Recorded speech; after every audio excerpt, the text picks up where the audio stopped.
Hello everyone, আমি Sharmistha from দেবশ্বাস together tales.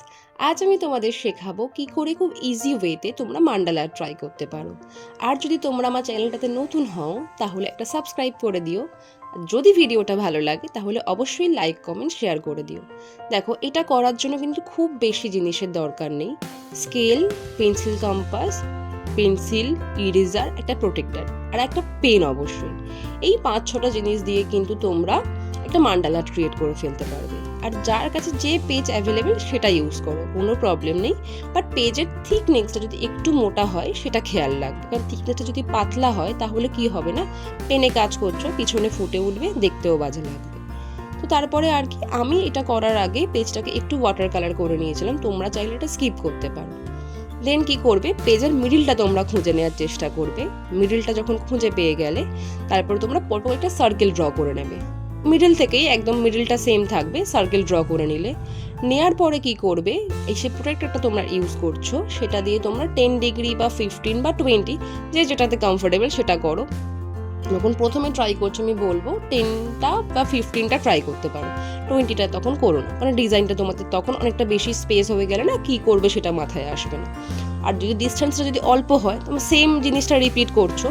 আর আমার একটা জিনিস তোমরা খেয়াল করো, আমি একটা সার্কেলে যে ডিজাইনটা দিচ্ছি, একটা বক্স যেটা দিচ্ছি সেটা কিন্তু সেম আর 5টা বক্সে সেটা থাকছে। তাহলে তোমাদের জন্য কি হচ্ছে, ইজি হতে জিনিসটা বুঝতে, যে আমার একটা ডিজাইন যদি একটা পেয়ে যাই আমি, সেটা আমার সেই সার্কেলের সব কটাতেই রিপিট করছি আমি, তাহলে খুব ইজি হয়ে গেল বোঝাটা। আবার যখন নেক্সট সার্কেলে তোমরা যাচ্ছ, সেম জিনিস রিপিট হচ্ছে, একটা ডিজাইন তোমরা রাফলি পেন্সিলে স্কেচ করে নিতে পারো বা রাফে কোথাও করে নিতে পারো, দেন সেটাকে তোমরা প্রতিটা সার্কেলে হোক রিপিট করো, কোনো প্রবলেম নেই।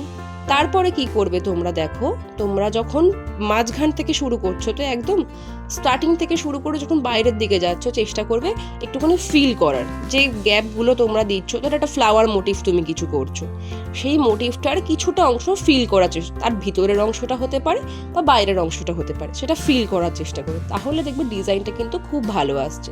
এই আমাকেই দেখো, একটা সার্কেলে যখন আমি একটা মোটিভ করলাম, দেখছি সেখানে দুটো ডিজাইনের মাঝখানে অনেকটাই কিন্তু গ্যাপ আছে, সেখানে আমি আবার কি করলাম, আবার একটা ছোট মতো করে ডিজাইন করে সেটা আবার ফিল করে দিলাম।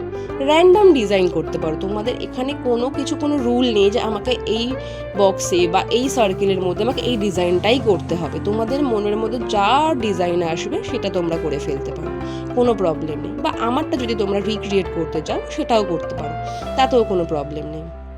তারপরে দেখে ফেলো, আস্তে আস্তে আমি যখন বাইরের দিকে যাচ্ছি আমার ডিজাইনের কিন্তু গ্যাপটা কিন্তু বেড়েছে, মানে প্রতিটা বক্সের মধ্যে গ্যাপটা কিন্তু বাড়ছে। তখন আমি কি করছি, যে প্রপার যে বেসটা আমি রেডি করছি, প্রথমেই যে মোটিভটা আমি রেডি করছি সেটা কিন্তু আমি একটু বড় বড় করে ডিজাইনটা রাখছি, তাহলে কি হচ্ছে, আমার কাজটাও তাড়াতাড়ি হয়ে যাচ্ছে, তোমাদের বুঝতেও ইজি হচ্ছে। যেহেতু আমি এটা বিগিনারদের জন্য ট্রাই করেছিলাম, চেষ্টা করেছি যে যতটা ইজিভাবে করা যায়। তোমরা যদি চাও এই ধরনের ভিডিও আরও দেখতে, আমাকে অবশ্যই কমেন্ট বক্সে জানিও। আর যদি কারোর বুঝতে প্রবলেম হয়ে থাকে ফার্স্টে কী করে তোমরা প্রোটেক্টর দিয়ে মাপ নেবে বা কী করে একটা পেজের মিডল ফাইন্ড করবে, আমাকে তোমরা জানিও, আমি অবশ্যই সেগুলো নিয়ে একটা টিউটোরিয়াল ভিডিও নিয়ে আসবো। দেখো, এইভাবে করতে করতে কিন্তু আমি আমার মান্ডালা আর্টের একদম কিন্তু শেষ সার্কেলটার দিকে চলে এসেছি। তো তোমরা দেখতেই পাচ্ছ, যখন আমি স্টার্ট করেছিলাম ওখানে কিন্তু তখন ডিজাইনটা যেহেতু পুরোপুরি কমপ্লিট হয়নি, মনে হচ্ছিলো ইস জিনিসটা কেমন হচ্ছে, হয়তো আউটকামটা ঠিকঠাক আসবে না। তোমাদের সাথেও কিন্তু প্রথম প্রথম সেটাই হবে, তোমরা যখন ট্রাই করবে মনে হবে একটা ডিজাইন হয়তো একটু ঘেঁটে গেল, থাক না ওটা ঘাঁটা, কিচ্ছু প্রবলেম হবে না। যখন জিনিসটা পুরো কমপ্লিট হয়ে যাবে তখন দেখবে এই জিনিসগুলো কিন্তু কোনো ম্যাটার করছে না। প্রথম প্রথম একটু ভুল হবে, আমারও হতো, তোমাদেরও হবে, সেটাকে তোমরা সাইড করে রেখে আবার নতুন ট্রাই করো বা সেটার ওপরেই ট্রাই করো, কোনো প্রবলেম নেই। আর তোমরা আমার ফাইনাল লুকটা দেখে জানাও যে আমার এই মান্ডালা আর্টটা তোমাদের কিন্তু কেমন লাগলো।